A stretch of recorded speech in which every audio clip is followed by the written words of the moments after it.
मंत्र पाठ। ओम सहना भवतु सहनौ भुनक्तु सह वीर्यं करवावहै तेजस्विनावधीतमस्तु मा विद्विषावहै। ओम शांति शांति शांति।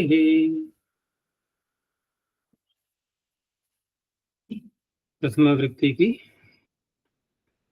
387वीं कक्षा, छठे अध्याय की द्वितीय पाद में स्वर प्रकरण चल रहा है, जिसमें कि 103 सूत्रों तक हो गया है। पूछना है कुछ? आचार्य, उपमानम शब्दार्थ प्रकृतावेव, जो ये नियम वो क्या है आचार्य जी? उपमान को आद्यदात करना है तो अनंत। हाँ, जिस विषय में नियम दिया गया है उसी विषय में उसको लगाना है। तो जिस विषय में कहा गया है कि शब्दार्थ प्रकृति, यानी कि शब्द अर्थ उसका होने पर, यहाँ पर शब्दार्थ प्रकृति होगी तो ऐसा शब्द ऋण प्रत्यांत परे रहते, जैसे क्रोशी, रावी, नादी। तो ये जो धातुएं हैं क्रोश, रू और नद, ये सारे शब्द अर्थ वाले हैं, शब्दार्थ इनकी प्रकृति है। तो इन शब्दों के पर रहते, क्योंकि पीछे जो सूत्र था ऋणिनी, उसने तो एक सामान्य रूप से बात रख दी। ऋणनंत यदि आगे आएगा तो पूर्व पद का आदिदात होगा, तो सूत्र तो पर्याप्त था वो करने के लिए। जहां भी ऋणनंत आएगा वहां पूर्व सूत्र आदिदात कर ही सकता था, और फिर भी दूसरा सूत्र बनाया गया आदिदात करने के लिए। तो अब यहाँ पर ये नियम निकलेगा कि जब उपमानवाची हम शब्द पूर्व में लाएंगे तो उस अवस्था में ऋणनंत उत्तर पद परे रहते, उसका आद्युदात तभी होगा जबकि ऋणनंत शब्दार्थ प्रकृति वाला होगा। शब्दार्थ प्रकृति वाला यदि नहीं होगा वो, और उपमानवाची आ रहा है पूर्व में, तो उस अवस्था में जो पिछला सूत्र है ऋणी, वो भी नहीं कर पाएगा। इस नियम के कारण से रुकावट आएगी। उस अवस्था में फिर बहुरीय प्रकृतियां पूर्व पदम लगाएंगे। यह है नियम। और आचार्य जी, ग्रामे निवसन्तः में देवग्रामः, यहाँ ग्राम का अर्थ क्या है?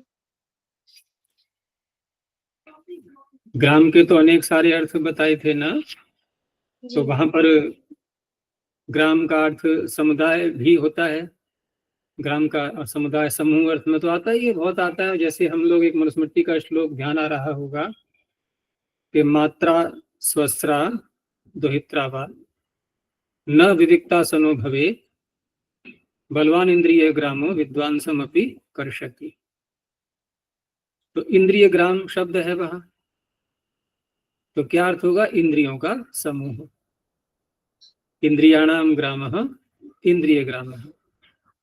तो ऐसे ही यहाँ पर है, ग्राम का अर्थ यहाँ समूह ले लेंगे, तो उस अवस्था में निवास करने वाला अर्थ ये नहीं होगा उसका। जहाँ निवास करते हैं लोग उसको ग्राम बोलते हैं, वो अर्थ नहीं लेना है। जैसे मल्ल ग्राम शब्द बोला गया तो मल्लों का निवास स्थान जो ग्राम है वो न लेकर के उनका समूह अर्थ अनिवसंतः समूह अर्थ लिया गया है। देव है स्वामी जिसका ऐसा समूह। नहीं, देवग्राम का तो अलग हो गया। जैसे मल्लग्राम का मैंने बताया था अभी, अब है देवग्राम। तो देवग्राम का यहाँ ग्राम जो शब्द है, देखो अनिवसंतः शब्द प्रथमा का एक वचन है, लेकिन यहाँ पर अनिवसंतः कहा किसको जा रहा है? इनके पूर्व जो शब्द है प्रथमा व्यक्ति है ना, तो प्रथमा व्यक्ति पूर्व पद के लिए कहा जाएगा जिसको कि आदिदात्व कर रहे हैं, अर्थात निवास करने वाले को यदि पूर्व पद नहीं बोल रहा है, जैसे मल्ल निवास नहीं कर रहे हैं, ठीक है ना, क्यों ग्राम उस अर्थ को बोल नहीं रहा है तो निवास करना भी अर्थ नहीं बनेगा। ऐसे ही देव यहाँ पर, तो देव निवास करने के लिए नहीं कहा जा रहा है यहाँ पर देव ग्राम है, यहाँ भी ग्राम का अर्थ उस तरह से नहीं लेंगे। तो यहाँ ग्राम का अर्थ हो गया स्वामी, जैसे पीछे ग्राम का अर्थ हो गया समूह।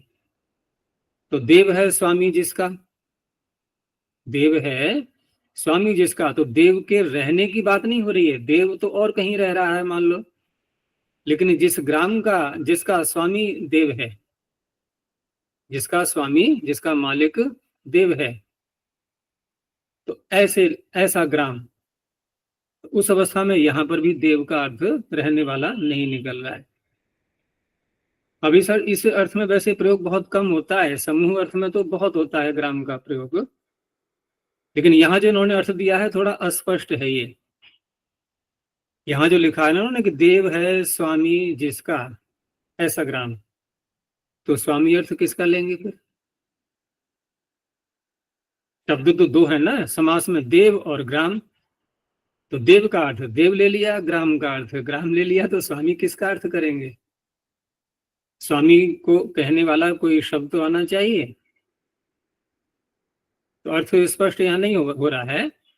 अब यदि हम ग्राम का ही अर्थ स्वामी लेते हैं तो फिर कोई अन्य पदार्थ कोई मनुष्य, कि देव है स्वामी जिसका ऐसा कोई मनुष्य, ऐसे तो बन जाएगा। क्योंकि ग्राम का अर्थ यदि हम ग्राम ले लेते हैं तो स्वामी किसका अर्थ निकलेगा? स्वामी का तो वाचक कुछ भी नहीं होगा। और अन्य ग्रंथों में क्या संख्या है इसकी? 84।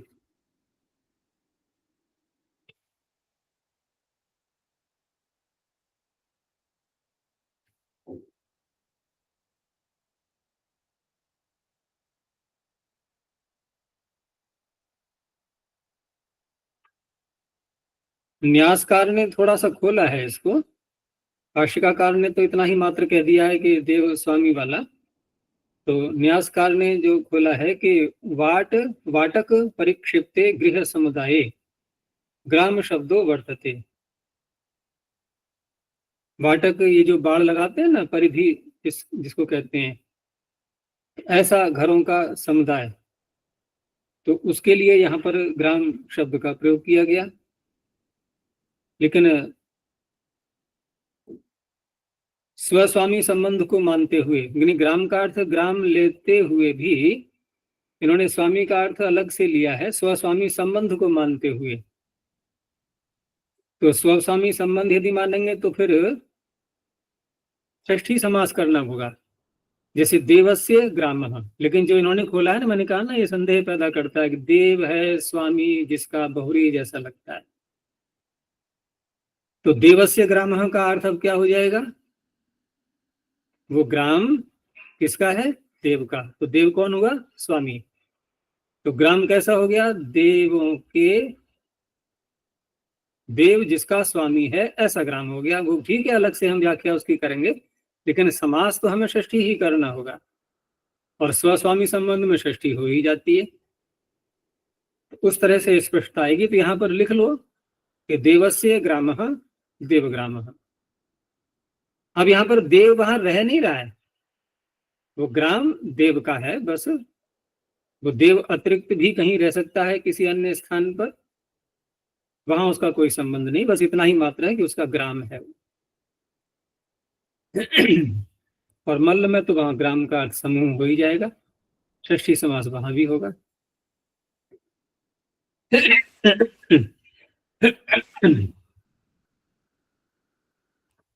चलो आगे देखते हैं। तो सूत्र हमने देख लिए थे, दिक् शब्दा ग्राम जनपदाख्यान चानराकेषु। तो दिक् शब्दा को आगे सूत्र में भी ले जा रहे हैं इसको, और आगे सूत्र है आचार्यों को सर्जनश्च अंतेवासिनी। आचार्योपसर्जनः प्रथमैकवचनान्तम् अन्तेवासिनी सप्तम्यैकवचनान्तम्। अब यहाँ पर आचार्योपसर्जन शब्द अंतेवासी का ही विशेषण है, लेकिन विभक्ति अलग अलग आ रही है। तो विभक्ति वहां सप्तमी को लेते हुए और उसके स्थान पर फिर प्रथमा व्यक्ति करनी होगी। सुपाम सुलोक जो सूत्र है वो किसी भी व्यक्ति को परिवर्तित कर देता है सुपों के स्थान में। सुपों के स्थान में क्या क्या हो सकता है? तो पहला ही प्रत्यय कौन सा है वहां? सु। सुपाम सु। सुलुक नहीं, कहीं लुक के साथ में सु को जोड़ दो, लुक तो अलग है। सुपाम सुपों के स्थान में सु लुक इत्यादि जो कही है ना, वो अलग अलग करके सब बोले जाएंगे। इतने इतने कार्य होते हैं सुपों के स्थान में। तो सु कर लिया प्रथमा का ये क्वेश्चन,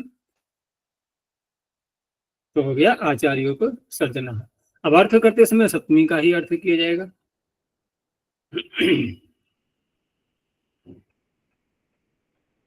तो आचार्योपसर्जन शब्द में समास करेंगे बहुव्रीहि। आचार्य उपसर्जनम यस्य। आचार्य है उपसर्जन जिसका, यानी कि अप्रधान है, गौण है, ऐसा कोई शिष्य, उसे कहा जाएगा आचार्योपसर्जनान्ते वासी। तो आचार्योपसर्जनान्ते वासी वाचिनी उत्तर पदे दिक् शब्दाः पूर्वपदानि अंतोदात्तानि भवन्ति। ये पद शब्द नपुंसकलिंग में आता है, सदा ध्यान रखना,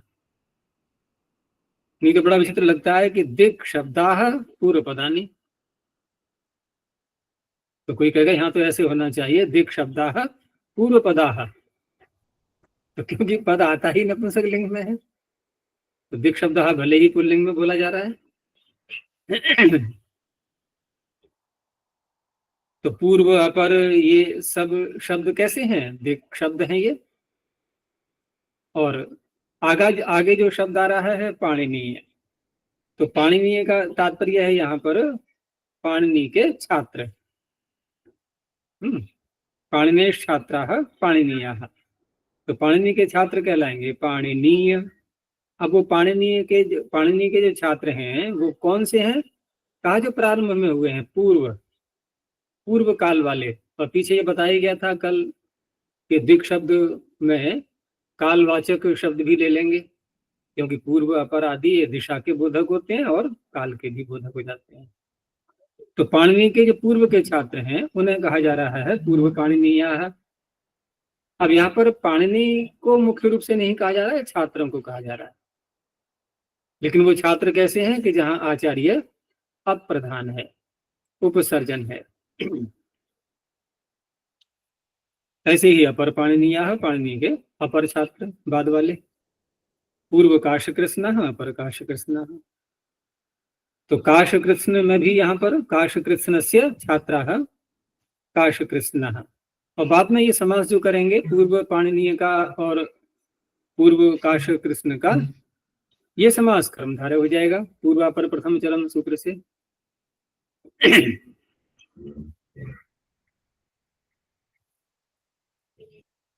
आगे उत्तर पद वृद्धौ सर्वं च।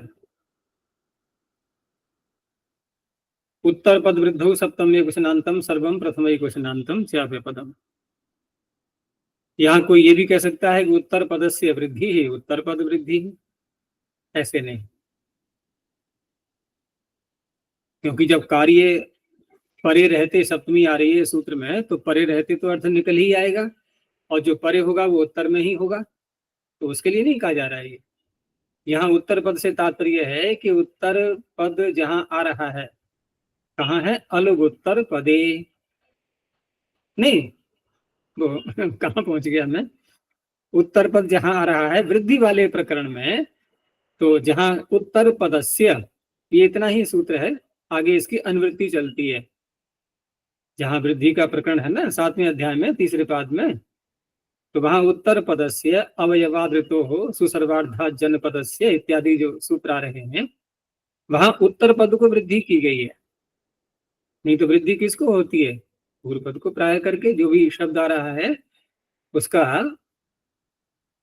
तदितेषु अचाम आदेः, लेकिन वहां है उत्तर पदस्य। तो उत्तर पदस्य सूत्र को कह करके जो वृद्धि की जा रही है उसे कहा जा रहा है उत्तर पद वृद्धि। यानी उत्तर पदस्य इति अधिकृत्य या विहिता वृद्धि सा उत्तर पद वृद्धि। अब उत्तर पद वृद्धि कह करके हम पद के साथ में कैसे जोड़ेंगे इसको? ये तो वृद्धि का वाचक हो गया ना, कि उत्तर पदस्य सूत्र को अधिकृत करके जिस वृद्धि को कहा गया है वो वृद्धि हो गई उत्तर पद वृद्धि। तो इतने से मात्र से तो बात नहीं बनेगी, परे रहते अर्थ कैसे करेंगे? क्या होगा परे? अब वृद्धि अकेले तो होती नहीं भाई, वृद्धि किसी शब्द में ही तो होगी। तो उस वृद्धि से युक्त पद, तद्वान जो है वो पद लिया जाएगा फिर वृद्धि से युक्त। तो तद्वती शब्द उत्तर पदे, सर्व शब्द दिक् शब्दाश्च सर्वम सूत्र में है, दिक् शब्द पीछे से आ रहा है, पूर्व पदानी अंतुदात्तानि भवन्ति।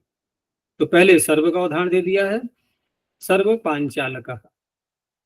अब सर्व पांचाल का हमें सर्व का और पांचाल का जो समास किया गया है, तो यहाँ पर ये पंचाल का है ना, पंचाल का समास किया गया है। तो यहाँ सु से उत्तर पंचाल में उत्तर पद को वृद्धि की गई है, लेकिन वृद्धि करने के लिए कोई प्रत्यय चाहिए ना आगे। तो प्रत्यय यहाँ पर किससे करेंगे? प्रत्यय जो आ रहा है ना पंचाल के आगे अक, तो अवृद्धादपि बहुवचन विषयात, तो वही प्रत्यय करके अक बनाएंगे। और वहां पर पंचालक में फिर वृद्धि जब करेंगे तो उस अवस्था में सूत्र है सुसर्वार्धा जनपदस्य। सु से उत्तर जनपदवाची को, जनपदवाची जो उत्तर पद है उसको वृद्धि हो जाती है। तो सर्व पांचालक है। तो ऐसा पांचालक शब्द पर रहते सर्व शब्द का अंतोदात्त। ऐसे ही दिक् शब्द का दिया पूर्व पांचालक उत्तर पांचालक, यहाँ भी ऐसे ही होगा। समास करने के लिए तो वही है, तयथार्थोत्तर पद समाहारे च, जो भी अर्थ बनेगा उसके आधार पर उस अर्थ में समास करके और वही प्रत्यय किया गया है।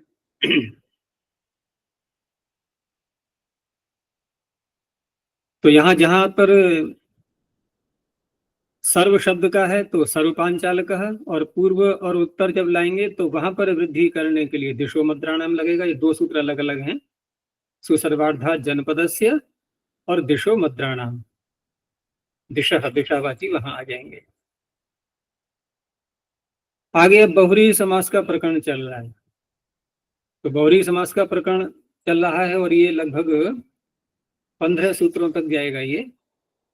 तो इसका तात्पर्य है कि अब जो सूत्र आ रहे हैं ये बहुरी प्रकृत्या पूर्व पदम के अपवाद माने जाएंगे, समासस्य के नहीं। समासस्य का अपवाद हो गया बहुरी प्रकृत्या पूर्व पदम, उसके अपवाद अब ये बनेंगे। और उसमें भी फिर आगे एक नए सुभ्याम सूत्र आएगा। तो नए सुभ्याम जहां नए और सु के साथ में बहुरी समास करते हैं, तो नए सुभ्याम उत्तर पद को अंतोदात्त करता है, जो कि 5वें खंड में आएगा। इसमें दूसरे पाद के जो हमने खंड बनाए थे उसमें उत्तर पद का अंतोदात्त, तो उसके भी अपवाद बनेंगे यहाँ पर। तो पहला सूत्र है बहुव्रीहौ विश्वम संज्ञायाम। बहुव्रीहौ सप्तम एकवचनांतम, विश्वम प्रथम एकवचनांतम, संज्ञायाम सप्तम एकवचनांतम। संज्ञायाम विषये बहुव्रीहौ समासे विश्वम अर्थात विश्व शब्द पूर्वपदम अंतोदात्तम भवति। सूत्र में विश्वम नपुंसकलिंग ले लिया एक सामान्य दृष्टि से। जब कोई विशेष विशेषण के रूप में नहीं आता है विश्व शब्द, या अन्य कोई भी शब्द ऐसा होता है जो कि विशेषण के रूप में आते हैं और विशेष्य कहा न जा रहा हो। विशेषण जितने भी होते हैं जब विशेष्य का प्रयोग न हो रहा हो तो सामान्य रूप से कौन सा लिंग रखते हैं फिर? नपुंसकलिंग। क्योंकि पुल्लिंग रखेंगे तो प्रश्न उठ जाएगा कैसे हुआ, स्त्रीलिंग रखेंगे तो प्रश्न उठ जाएगा कैसे हुआ। नपुंसकलिंग में कोई प्रश्न ही नहीं है भाई, शब्द को रखना तो है ही ना।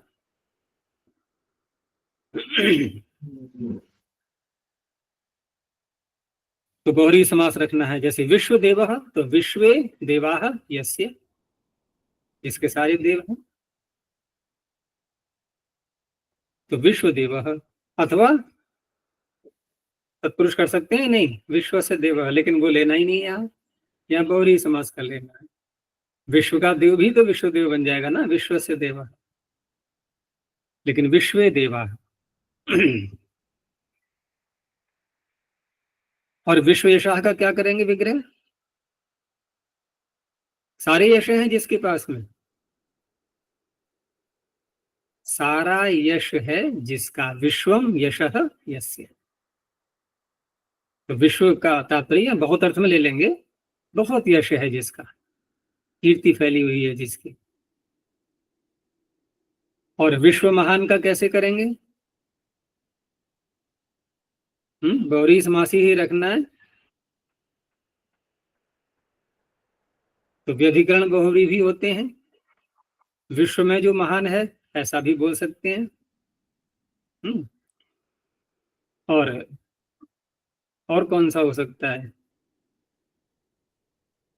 विश्व में जो महान है, ये ज्यादा उपयुक्त रहेगा, विश्व महान है, सारे विश्व में जो महान है। और विश्वकर्मा, सारे कर्म हैं जिसके, अर्थात जो सारे कर्मों को कर सकता है वो परमात्मा है, विश्वकर्मा। कोई भी कार्य उससे छूटा हुआ नहीं है। तो इन सब में विश्व शब्द का अंतोदात्त। तो इस तरह से बहुरी प्रकृत्या पूर्व पदम के अपवाद बने।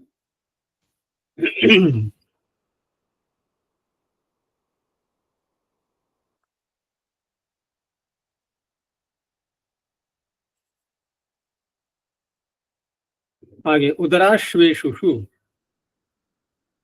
इसमें कुछ लोग क्षेपे को भी साथ में जोड़ लेते हैं, लेकिन महाभाष्यकार ने दोनों को अलग अलग रखा है। वो दिया भी इन्होंने टिप्पणी में क्षेपे की। तो उदराश्वेशुषु सप्तमी बहुवचनांतम, बहुरी समास लाते रहेंगे पीछे से अनुवृत्ति। तो उदर अश्व इषु 3 शब्द हैं। इत्येतेषु उत्तरपदेषु पूर्वपदम अंतोदात्तम भवति बहुव्रीहौ समासे संज्ञायाम विषये। तो बहुरी समास में जैसे वृकोदरः, अब बहुरी समास में ये ध्यान रखना पड़ता है कि शब्द का अर्थ क्या निकल रहा है, उसके आधार पर विग्रह करना होता है। अब वृकोदर का अर्थ क्या बनेगा? क्योंकि वृक कहते हैं भेड़िए को, तो और बहुरी समास लेना है, हमें षष्ठी समास तो करना नहीं है कि वृक का उदर। तो बहुरी समास में तो अन्य पदार्थ लेना है, तो यहाँ इव लगाना होगा, वृक इव उदरम यस्य। लेकिन ऐसे स्थलों पर भी एक संदेह रहता है कि वृक के समान उदर है जिसका, या वृक के उदर के समान उदर है जिसका। तो इसलिए वहां पर एक शब्द बीच में और लाना होगा, वृकस्य उदरम इव उदरम यस्य। बहुत मिलेंगे इस प्रकार के समास, जैसे चंद्रमुखी आदि आते हैं शब्द। तो ऐसे स्थलों पर समास करने के लिए हम क्या लेते हैं सूत्र या वार्तिक? सप्तम निपमान पूर्व पदस्य उत्तर पद लोपश्च, एक तो ये आता है, लेकिन यहाँ पर दो हैं, सप्तमी और उपमान। सप्तम्यंत शब्द पूर्व में आ रहा हो कोई, या उपमान के रूप में बोलना है, हमें उपमानवाची के रूप में लेना है, तो उस अवस्था में एव लगाएंगे, उत्तर पद का लोप कर देंगे। ठीक है ना? तो यहाँ उपमा के रूप में लिया जा रहा ना कि वृक के उदर के समान उदर है जिसका। मध्य के जो उदर का है, उत्तर पद का, वृक के आगे जो उत्तर पद आ रहा है उदर शब्द, उसका लोप हो जाएगा। तो वृकोदरः संज्ञा के रूप में है ये, तो व्युत्पत्ति भले ही कर दें हम, लेकिन व्युत्पत्ति का अर्थ नहीं घटाएंगे उसमें। वो ठीक है कि नाम यदि किसी का यौगिक रखा गया है, भले ही नाम बन गया है वो, लेकिन यौगिक भी होते हैं नाम, तो उस अवस्था में उसको देख भी सकते हैं। तो भीमसेन को जैसे कहा जाता है ये वृकोदर, उन्होंने लिखा है, तो हो सकता है पेट बड़ा हो उनका, लेकिन प्राचीन काल में ऐसा कम ही होता था, लोग सब व्यायामशील होते थे वहां पर, तो उधर तो ऐसे नहीं बढ़ा होगा। हाँ ठीक है कि पूरा ही शरीर बड़ा होता, भीम था ना, तो बलवान था बहुत। तो वृकोदर ऐसे ही एक शब्द है दामोदर। तो दामोदर किसे कहेंगे? दामोदर के बहुत सारे अर्थ मिलते हैं कोशों में। विष्णु को भी दामोदर कहते हैं, कृष्ण को भी दामोदर कहते हैं, लेकिन संज्ञा होते हुए भी कुछ यौगिकता लानी होगी उसमें, क्योंकि शब्द दाम आ रहा है, और दाम शब्द है मूल है दामन, वो उर्दू का दामन नहीं, दामन थाम लिया ना, वो तो वस्त्र को बोलते हैं दामन, वो है दामन, वो उर्दू का शब्द है अकारांत। यह है दामन नकारांत। दा धातु से मन प्रत्यय करके बनता है। रस्सी को बोलते हैं रज्जू। तो दाम उदरे यस्य, रस्सी है उदर में जिसके, तो उदर में रस्सी, हाथी भी है शायद एक दामोदर नाम का है, वो बांधते ही है रस्सी उसके पेट पर, जो सवार बैठता है ना, तो वहां पर जो पूरा इसका आसन जो कसा जाता है सब, जो उस पर बैठेगा, तो उसका वो जिस आसन पर बैठेगा वो उसके उदर में ही तो कसा जाएगा पूरा आसन वो, तो उसका भी नाम है। और कृष्ण को इसलिए बोल देते हैं कि उनके भी कमर में उनकी माँ हमेशा जो है मेखला आदि बांध करके रखती थी कृष्ण के, तो दामोदर उनका भी नाम ऐसे ही पड़ गया था। तो तात्पर्य वही है कि रस्सी है उदर में जिसके, दामोदर। हरियश्व, हरि और अश्व का समास, तो हरि ही अश्व यस्य। अब हरि से तात्पर्य यहाँ पर तेज गति वाला अश्व है जिसका, है ले जाने वाला शीघ्रता से।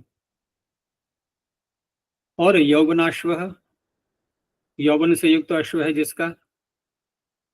और सुवर्ण पुंखेशु हो, ये पू पे अनुस्वार लगा लेना, सुवर्ण पुंखेशु। पुंख का तात्पर्य होता है जो बाण का अगला भाग होता है ना, वो पुंख। तो सुवर्ण से युक्त पुंख, पुंख वाले इशु हैं जिसके। पहले सुवर्ण का और पुंख का समास कर लेंगे। सुवर्ण युक्ता पुंखा सुवर्ण पुंखा, और सुवर्ण पुंखा ईशव यस्य, बाण जिसके ऐसे हैं जिसके मुख पर सुवर्ण लगा हुआ है, ऐसा व्यक्ति।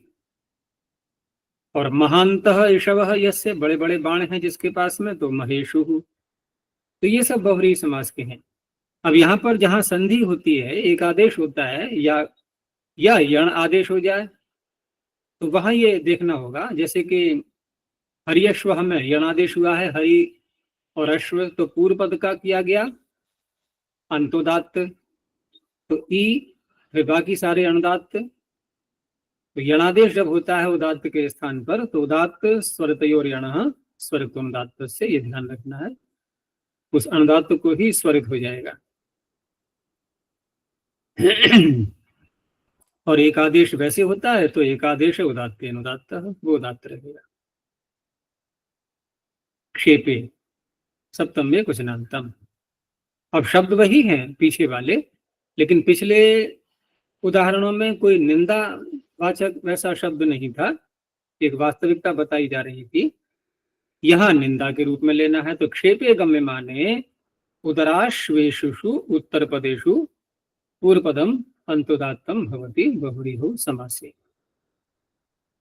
अब यहाँ पर कुंडोदरः, ये निंदा के रूप में है। कुंड एव उदरम यस्य, बड़ा उदर है जिसका, कुंड के समान। ऐसे ही घटोदरः, इसका भी तात्पर्य वही है, घट बड़ा होता है, घट के समान गोल मटोल उदर है जिसका, घटोदरः। कटुकाश्व, कोई अश्व वाला है लेकिन उसका अश्व ऐसा है, बहुत ही कटुक है, चपल है, तो ये उसकी निंदा हो रही है कि कैसा घोड़ा ले लिया। स्पंदिताश्व, अब बिल्कुल ही उल्टा हो गया, यहाँ चपलता नहीं रही, बिल्कुल ही मंद गति से चलने वाला है। स्पंद, स्पदि किंचित चलने धातु है ना, स्पंद। तो स्पंदिताश्व, जिसकी गति ही बहुत मंद है, वो क्या पहुंचाएगा लक्ष्य पर, तो ये उसकी निंदा है। किसी के पास बाण है, लेकिन बाण ऐसे हैं कि वो मारता है और उनका कोई प्रभाव ही नहीं पड़ता। होना चाहिए कि बाण से प्रभाव पड़े, क्योंकि निघात शब्द प्रहार के लिए आएगा, और अनिघात जो प्रहार कर ही नहीं पा रहे हैं, तो अनिघाता इषवः यस्य, बिना प्रहार वाले बाण हैं जिसके। ऐसी एक शब्द है चलाचलेषु। ये चलाचल क्या है? चल और अचल, चले भी और ना भी चले, ऐसा नहीं। चल धातु से अच प्रत्यय करेंगे, ठीक है ना। चल धातु से चलती इति चलः, लेकिन अच प्रत्यय करने के बाद एक विकल्प रखा गया है कि आप केवल चलः शब्द का भी प्रयोग कर सकते हो, और यदि दूसरा पक्ष जो है विकल्प का कि अच प्रत्यय परे रहते, चल धातु के आगे जब अच प्रत्यय आता है तो उस अवस्था में चल को द्वित्व करना, दो कार्य, चल को द्वित्व करना और अभ्यास में आक आगम करना। अभ्यास मैंने इसलिए कह दिया है कि यहाँ पर यद्यपि कोई द्वित्व वाले प्रकरण में कोई पाणिनि का सूत्र तो नहीं है, लेकिन द्वित्व होता है तो पूर्व अभ्यास तो लगाना ही है। तो अभ्यास में आक आगम हो जाएगा, तो क्या बन गया नहीं चलाचल। तो वार्तिक चाहो तो लिख लो कि 3 धातुओं में है ये, नहीं 4 में। चलाचल, चराचर, चराचर बोलते हैं ना, चराचर विश्व, अर्थ वही है जो चल का है, वही चलाचल का है, चलने वाला, गतिशील। तो चराचर, चलाचल, पतापत, वदावद, चरि चलि पति वदीनाम वा द्वित्वम अचि आक्च अभ्यासस्य।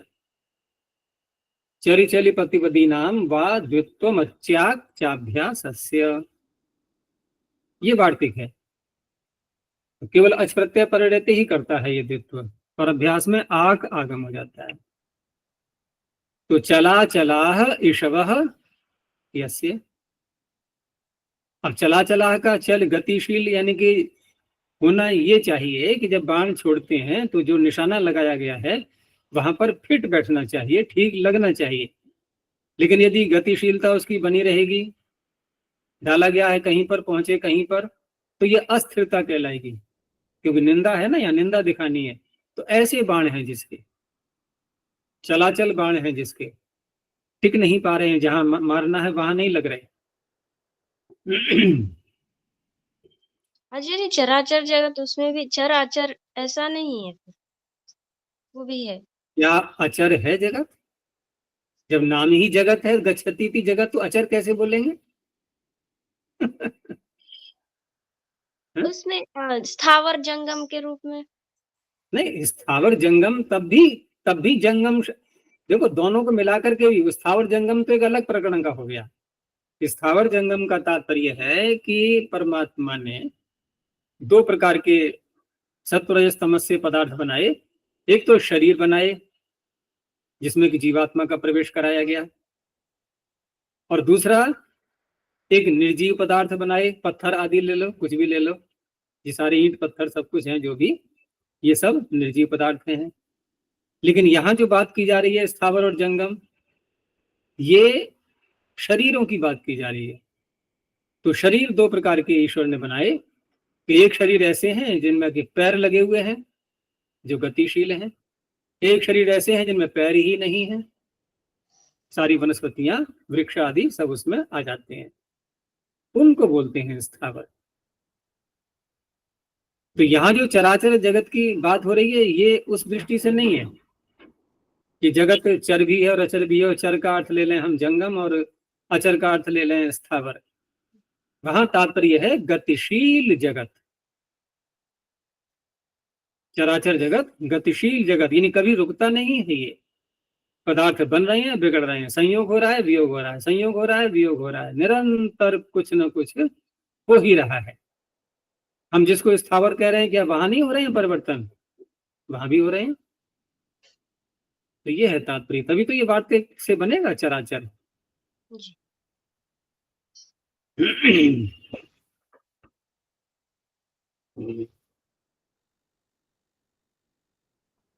पे आगे है नदी बंधुनी। नदी प्रथम कुशनांतम, बंधुनी सप्तम कुशनांतम। और नदी क्योंकि संज्ञा है, स्त्री वाची जो ईकारांत उकारांत प्रत्यय है उनकी, तो उसी अर्थ में लेना है। यहाँ पर नदी को स्वरूप से नहीं लेना है। तो नद्यंतम पूर्वपदम, बहुव्रीहि समासे बंधुनि उत्तर पदे अंतोदात्तम भवति। तो गार्गी वासी ये जो शब्द हैं ये नद्यंत हो गए, युस्त्याख्यो नदी। अब बंधु शब्द के साथ में समास किया, गार्गी बंधु, बंधु यस्य, गार्गी है बंधु जिसकी। जब विग्रह करेंगे तो उस अवस्था में तो बंधु में हम स्त्रीलिंग का ही बोलना चाहिए हमें, क्योंकि गार्गी का विशेष, गार्गी शब्द गार्गी को कह रहा है ना बंधु, गार्गी है बंधु जिसकी, गार्गी का बंधु नहीं, गार्गी है बंधु जिसकी, गार्गी बंधु यस्य। बाद में फिर विशेषण के आधार, विशेष्य के आधार पर पुल्लिंग को कहेगा ये, तो उस अवस्था में गार्गी बंधु। तो यहाँ जो गार्गी नद्यंत है इसका अंतोदात्त हो जाएगा, ऐसे ही वात्सी बंधु।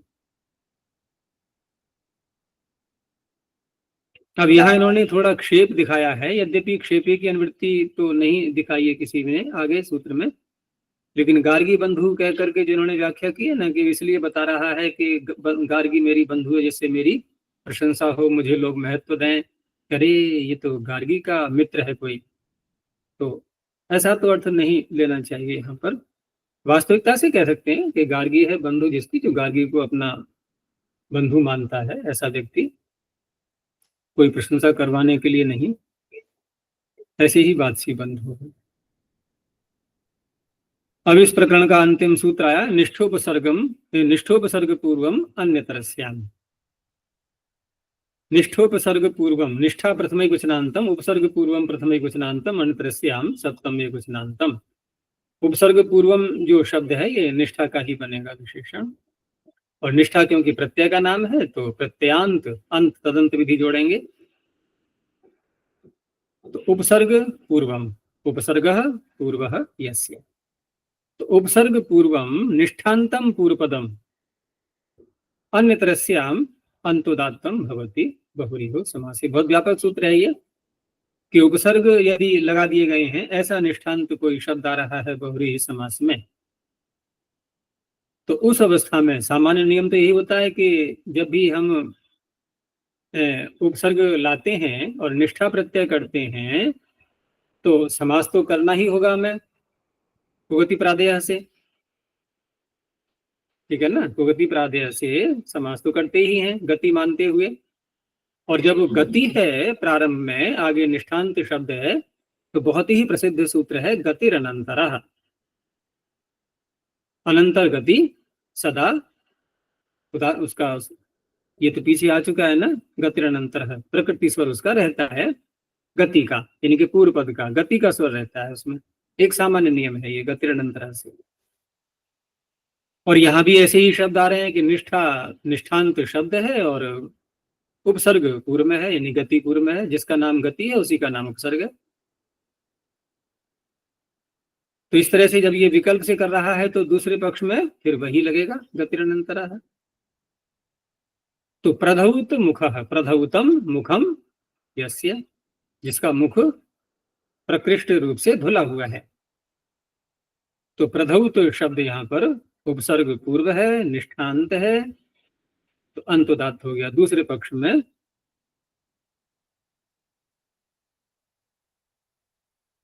यहाँ एक चीज और भी है कि जैसा ये विकल्प से यहाँ पर अंतोदात्त कर रहा है, ठीक ऐसा ही विकल्प से एक दूसरा सूत्र, क्योंकि इसने जब विकल्प से कहा तो एक पक्ष तो खाली रह गया, इसने अपना कार्य कर दिया और पूर्व पद का अंतोदात्त कर दिया, बन गया प्रधौत मुखः, त को उदात्त हो गया।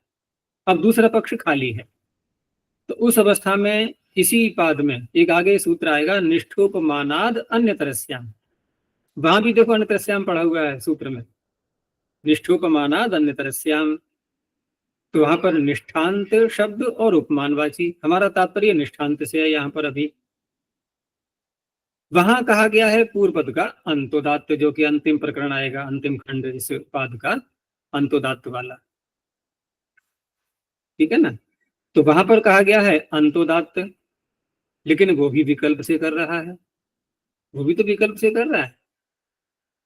तो जब अंतोदात्त कर देगा वो, तो प्रधौत मुखः यानी ख उदात्त हो जाएगा, ठीक है ना। उत्तर पद का अंतोदात्त, अंतोदात्त का तात्पर्य उत्तर पद का अंतोदात्त, समास का अंतोदात्त नहीं। अच्छा, वो भी विकल्प से कर रहा है, तो फिर भी एक पक्ष खाली रह गया। अब एक पक्ष खाली रह गया तो फिर अब कौन सा बचा? अब गति अनंतर बचा। इसने कहा कि अनंतर गति को उदात्त होता है, अब प्रउदात्त हो गया, तो तीन बन गए ना। अब एक तो प्रधौत का अंतोदात्त, एक पूरे शब्द का अंतोदात्त प्रधौत मुखः, और एक प्र का उदात्त प्रधौत मुखः। ऐसे ही प्रक्षालित मुखः है।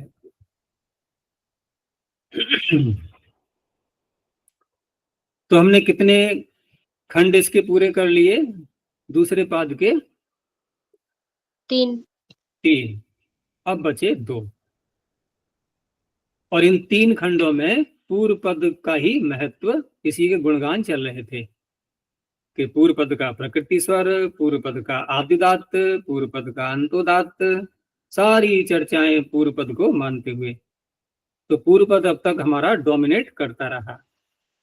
अब आ रहा है आगे उत्तर पद। तो पहले यहां क्या होगा? उत्तर पद का आद्युदात्त, फिर एक सूत्र आएगा अंतः, वो उत्तर पद का अंतोदात्त करेगा, फिर ये पाद समाप्त हो जाएगा। कहीं तो समाप्ति होगी नहीं, सृष्टि के बाद प्रलय आती ही है। तो उत्तर पदादि ही प्रथमैक वचनान्तम, उत्तर पदस्य आदि ही। उदात्त कहाँ से लेंगे? तो उदात्त तो चल ही रहा है सारे में, कर्षात्वतो घयोंत उदात्त। उसने बहुत लंबी छलांग मारी है, वो तो सारे में छाया हुआ है उदात्त उदात्त सर्वत्र। तो अधिकार सूत्र है, आगे इसके उदाहरण आएंगे। तो आगे सूत्र आ रहा है कर्णो वर्ण लक्षणा। बहुरी समास नहीं समाप्त हुआ है, अभी ध्यान रखना, वही चल रहा है।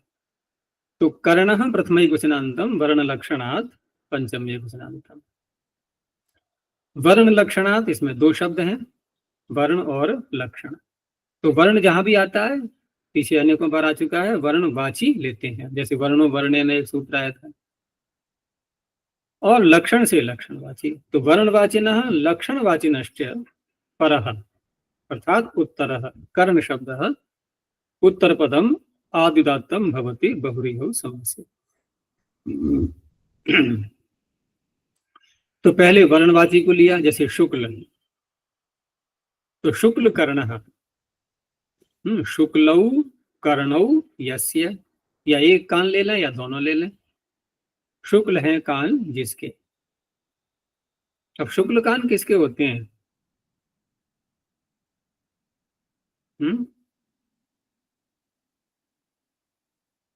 मनुष्य के तो नहीं होंगे, कोई और प्राणी हो सकता है ना। मनुष्य के तो शुक्ल नहीं मिलेंगे। या फिर जो रोग लग जाता है तो उस अवस्था में त्वचा हो जाती है ना एक सफेद कलर की, तो उस अवस्था में हो सकते हैं। चलो जिसके भी है, मैं तो शब्द रचना से तात्पर्य है यहाँ पर। अच्छा जी, खरगोश। हाँ, तो खरगोश तो पूरा ही सफेद है, तो कान भी सफेद ही होंगे जब पूरा ही सफेद है। लेकिन यहाँ कान सफेद हो और सफेद ना हो, तब तो शब्द घटित भी होता है। ये तो कोई बात ही नहीं बनी। जब पूरा ही सफेद है तो कान तो होने ही है सफेद उसका नाम शुक्ल कर्ण क्यों होगा फिर? क्योंकि विशेषण पूर्वक जब कोई शब्द होता है तो वहां विशेषता होनी चाहिए थोड़ी सी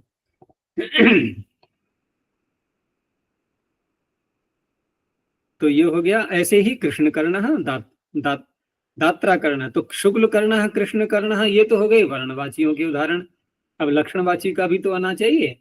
तो लक्षणवाची का दिया है दात्रा कर्ण और शंकु कर्ण। तो मूल शब्द यहाँ पर दात्र और शंकु ह्रस्वकारांत ये हैं। तो दात्र दरांती को बोलते हैं। तो देखा होगा कि पशुओं के, विशेष करके जो गाय बैल आदि होते हैं, तो कानों पर उनके गर्म दात्र से या अन्य किसी लोहे के पदार्थ से उन पर निशान लगा देते हैं। उसको स्पर्श करते हैं ना, त्वचा जल जाती है हल्की सी वहां पर, तो एक दाग लग जाता है, एक पहचान हो जाती है। तो उस अवस्था में दात्रम कर्णे यस्य ऐसे विग्रह करेंगे। अब दात्रम से तात्पर्य दात्र का चिन्ह, दात्र का निशान, लक्षणवाची के रूप में लेना है हमें। दात्र का चिन्ह जिसके कर्ण पर लगा हुआ है। अब यहाँ पर कर्ण शब्द परे रहते दात्र को दीर्घ करने का सूत्र ये वहीं आएगा उत्तर पदे के अधिकार में, अलग उत्तर पदे के अधिकार में। ये उत्तर पदे वो नहीं है वृद्धि वाला, उत्तर पदस्य। तो वहां सूत्र है कर्णे लक्षणस्याष्ट विष्टाष्ट पंचमणि भिन्न छिद्र स्रुव स्वस्तिकस्य। कर्ण शब्द पर रहते जिन जिनको दीर्घ किया गया है उसमें पहला ही शब्द है लक्षण। कर्णे लक्षणस्य, लक्षणवाची को दीर्घ किया गया है, और जिनको नहीं करना है दीर्घ वो आगे गिना दिए गए हैं। वहां नए समास है आगे, कर्णे लक्षणस्य के आगे जो पद है वो नए समास वाला है, उतने शब्दों को छोड़कर। तो लक्षणवाची शब्द दात्र है, इसको दीर्घ कर दिया। शंकु भी लक्षणवाची शब्द है, उसको दीर्घ कर दिया गया है, शंकु करना। तो शंकु भी वही है कि शंकु से निशान लगा दिया गर्म करके कान पर, शंकु करना।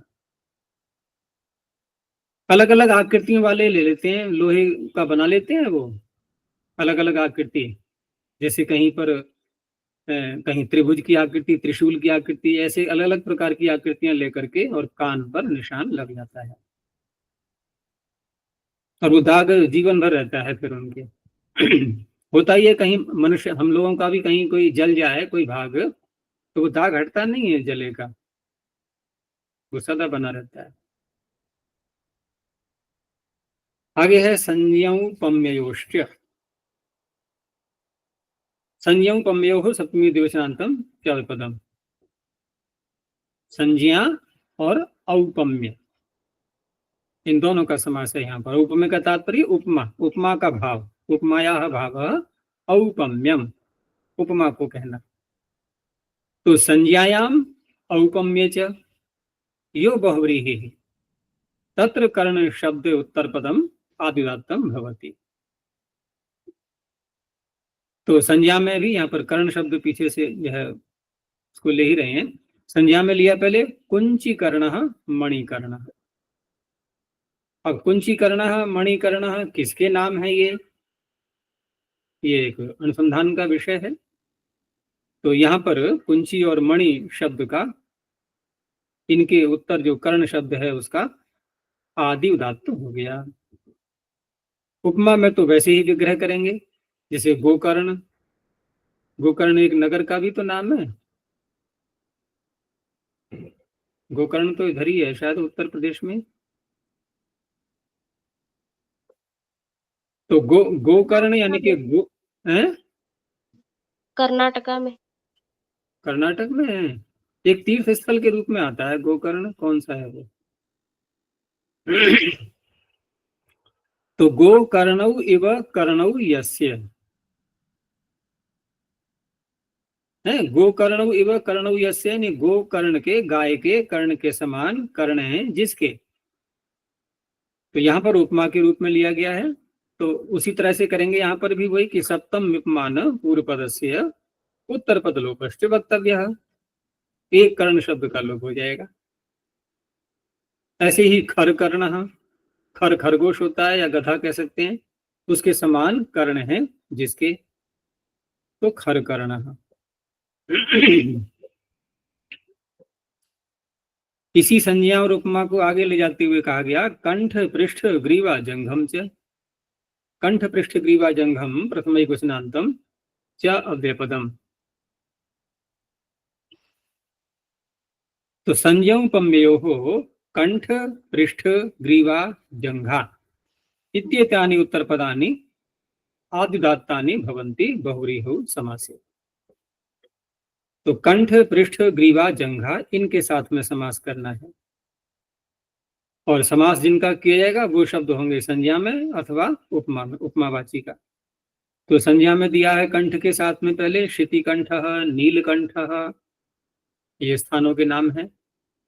नीलकंठ भी एक शहर है, अभी वर्तमान में भी है। और उपमा में करेंगे तो वैसे ही विग्रह करेंगे फिर कि खर कंठ एव कंठो यस्य, जैसे पीछे किया था, सप्तम विपमान पूर्व पदस्य से उत्तर पद का लोप कर देंगे, बहुरी समास हो जाएगा इव शब्द के साथ में। तो खर कंठ उष्ट्र कंठ, उष्ट्र कंठ एव कंठो यस्य, इसको दो तरह से बोल सकते हैं, जैसे उष्ट्रस्य कंठ एव कंठो यस्य। अब उष्ट्रस्य कंठ का पहले हमने समास कर लिया तो उष्ट्र कंठ बना लिया, तो उष्ट्र कंठ एव कंठो यस्य, ऐसे ही बोल सकते हैं। ऐसे ही पृष्ठ शब्द के साथ में कांड पृष्ठ है, नाक पृष्ठ है, ये संज्ञा में हो गए, और उपमा में गो पृष्ठ है, अज पृष्ठ है। यहाँ भी वैसे ही उपमा में विग्रह करेंगे इव लगा करके। ग्रीवा के साथ में भी सुग्रीवा, नीलग्रीवा, दशग्रीवा, ये सब संज्ञा में, और उपमा में गोग्रीवा, अश्वग्रीवा, यहाँ भी इव लगा करके विग्रह करेंगे। ऐसे ही जंघा के साथ में नाड़ी जंघ, ताल जंघ, ये कोई पर्वतीय शायद ताल जंघा कहीं है, तो पर्वत में कौन सा शहर है पता नहीं। उपमा में गो जंघ, अश्व जंघ, एणी जंघ, एणी हिरण का है उसके समान जंघा है जिसकी।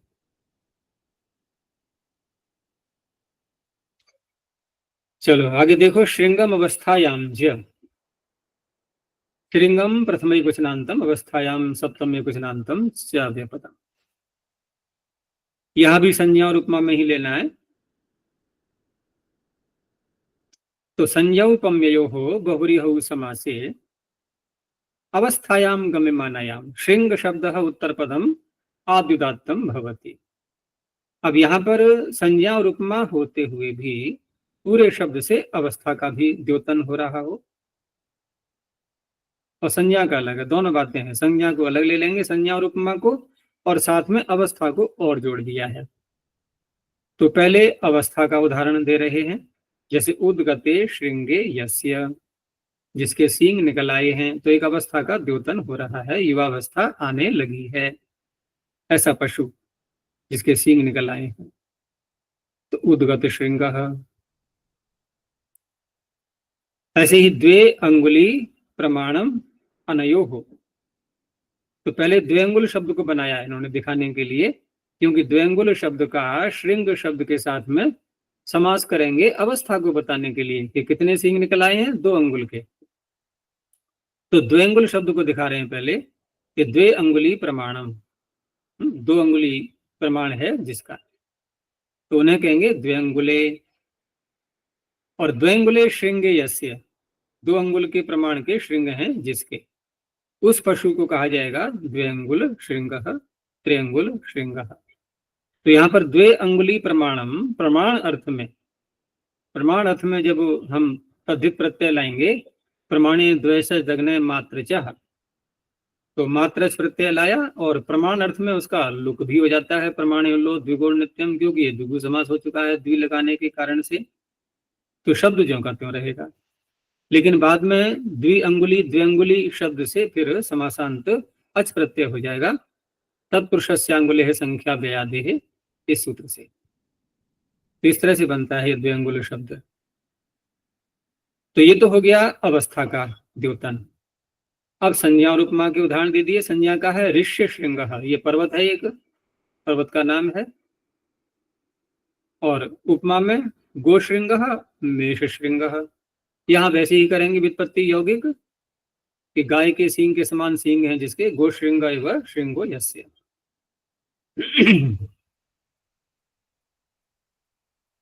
आगे नयो जर मर मित्र मृता, नयः पंचम एकवचनांतम, जर मर मित्र मृता प्रथमा बहुवचनांतम। नयम पंचमी है तो नय से उत्तर, नयः पराणी, जर मर मित्र मृत इत्येतानि उत्तर पदानि आद्युदात्तानि भवन्ति बहुव्रीहि समासे। अब नए के समास मैंने पीछे बताया था भी कि बहुव्रीहि समास करते समय अगर नए के साथ कर रहे हैं अथवा सु के साथ कर रहे हैं, तो बहुत प्रसिद्ध सूत्र है नय सुभ्याम, ये सदा ही उत्तर पद का अंतोदात्त करने वाला है।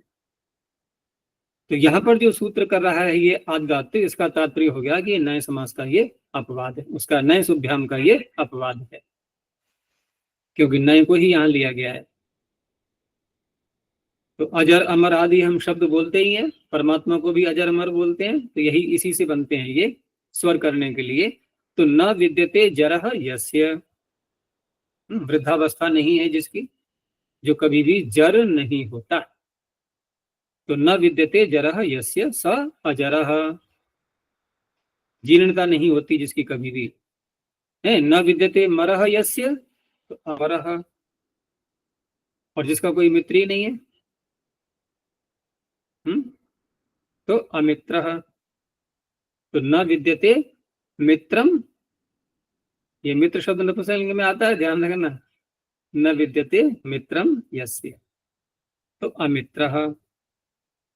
और अमृत, जिसका कोई मरा हुआ नहीं है,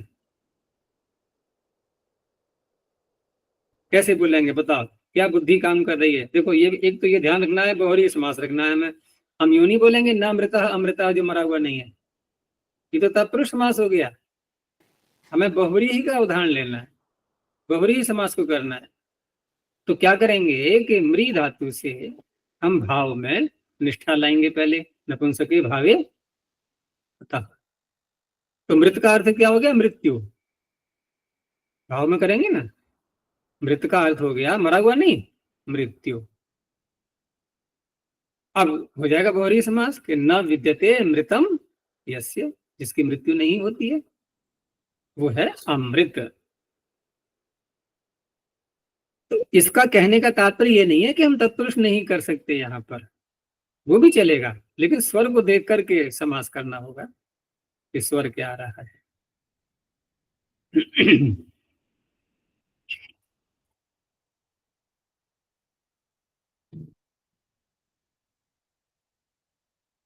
देखो जो मैं बोल रहा था वही बात इसमें न्यास में भी दी हुई है।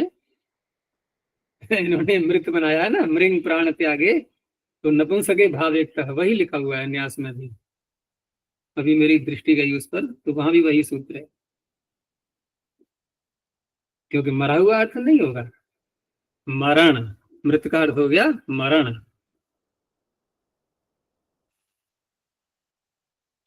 आगे सोर मनसी अलोमो शशि, सोह पंचम एक वचनांतम, मनसी प्रथमा द्विवचनांतम, अलोमो शशि प्रथमा द्विवचनांतम।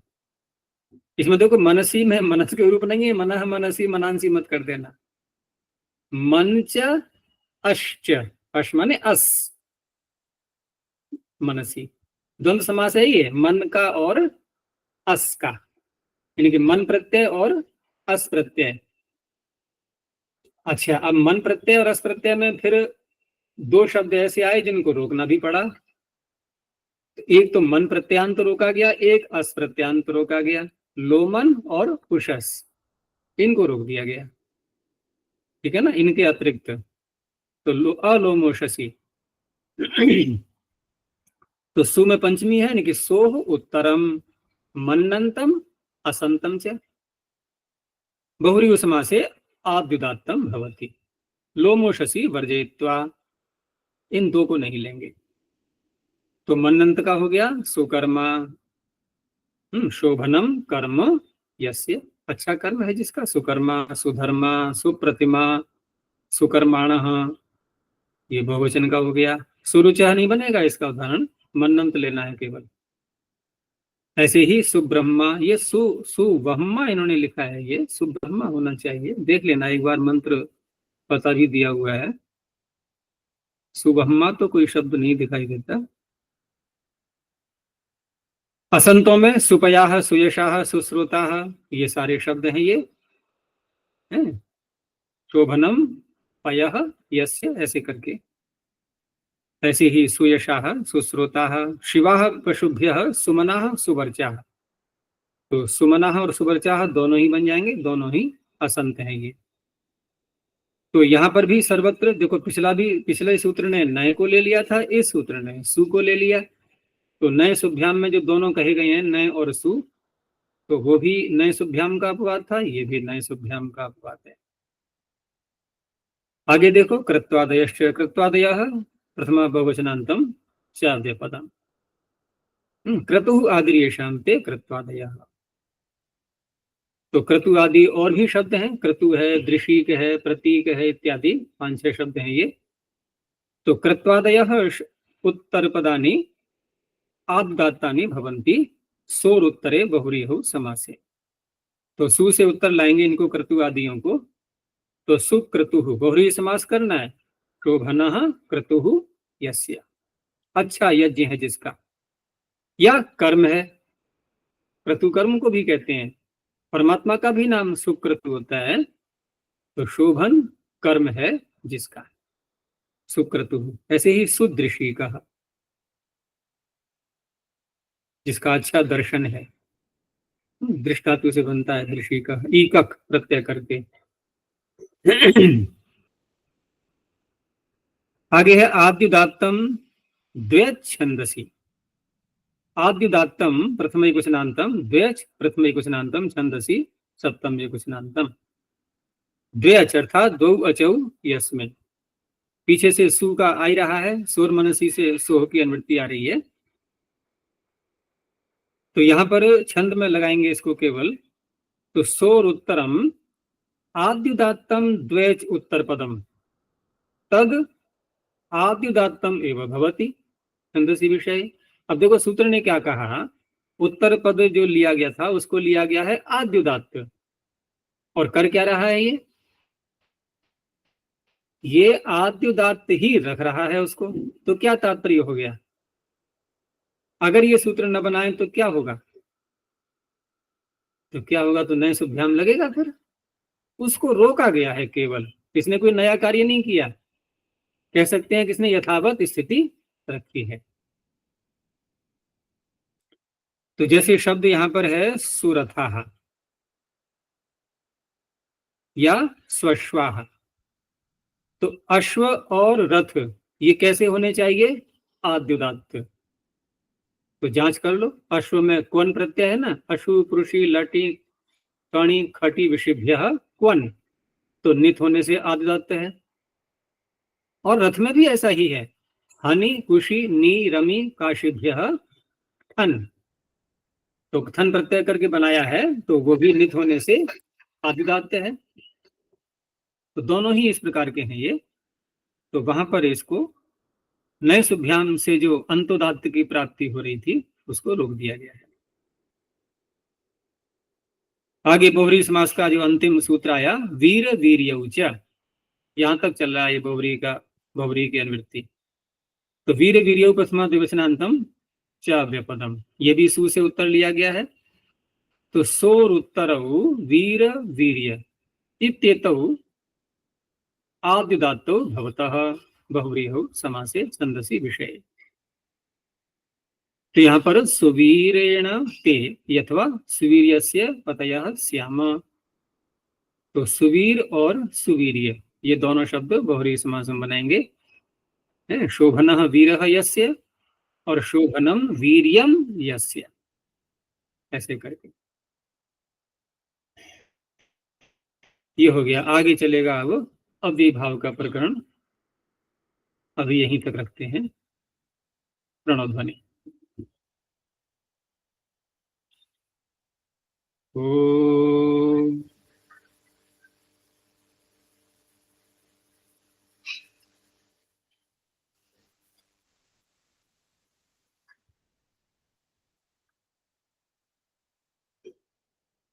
ओम